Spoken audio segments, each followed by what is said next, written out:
Well, a warm welcome back to the UxbridgeFM History Show, and Ken Pearce is here as usual.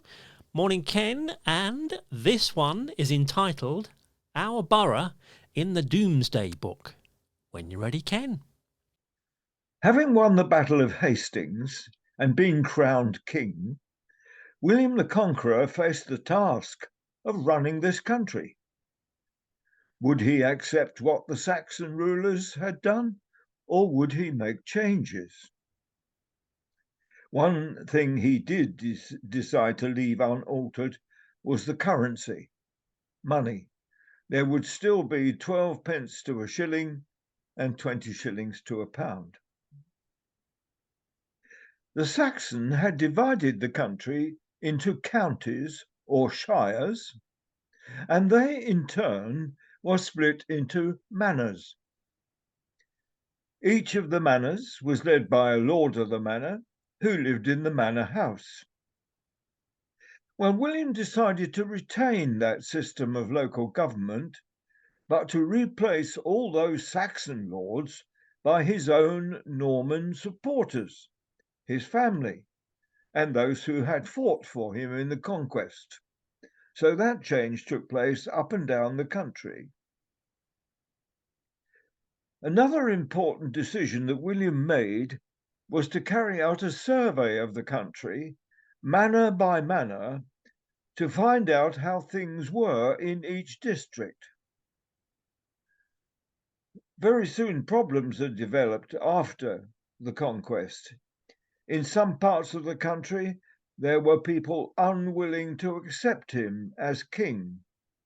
You may remember that in the area of the Fens near Ely, a man called Hereward the Wake staged an uprising against him.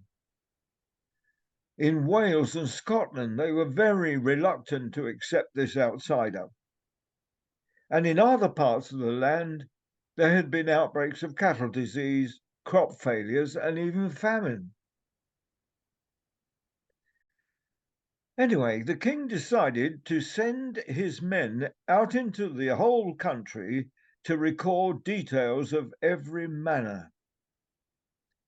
The Anglo-Saxon Chronicle states that the survey was so thorough that, I quote, "not one ox, nor one cow, nor one pig was left out."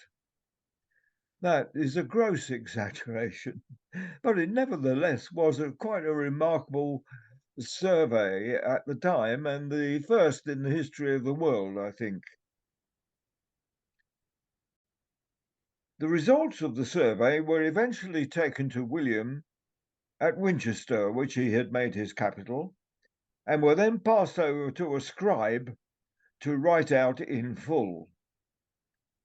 Apparently it took the man a year to complete this, write it all out on 88 pages of parchment.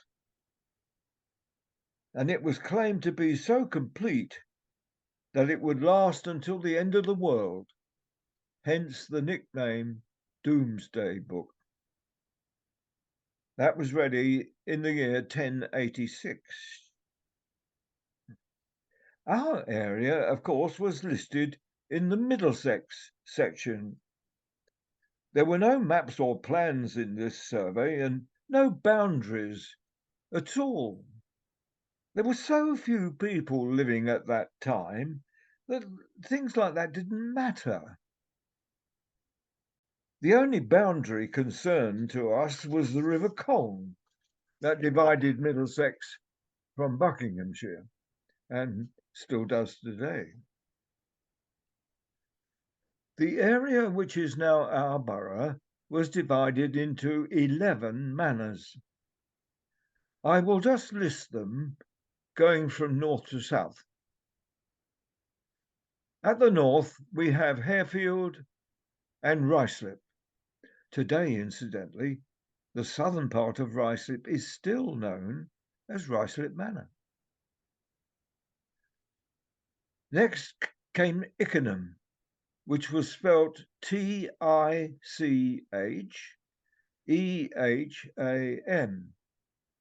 Titcheham.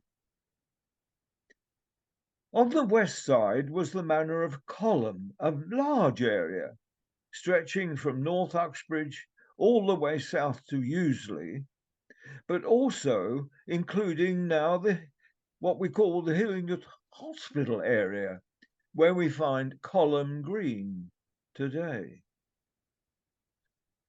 Next came the much smaller manor of Cowley, based around the church. And then Hillingdon Manor, based around what is now Hillingdon Village. To the east lay the large manor of Hayes.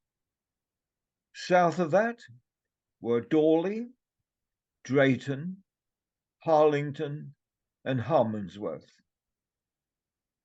Incidentally, in passing, there were 2 Draytons in the county of Middlesex. The name survives today in an area near Hanwell, and it did lead eventually to confusion. So eventually our Drayton had the word West put on the front of it. Well, there we are. 11 manors in what is today the London Borough of Hillingdon.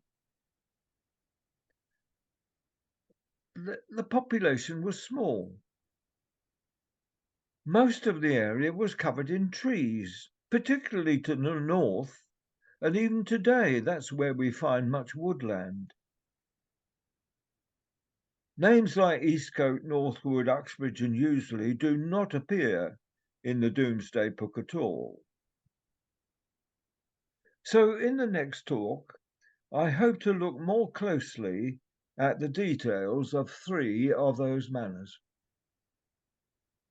Well, thanks, Ken. Another great story.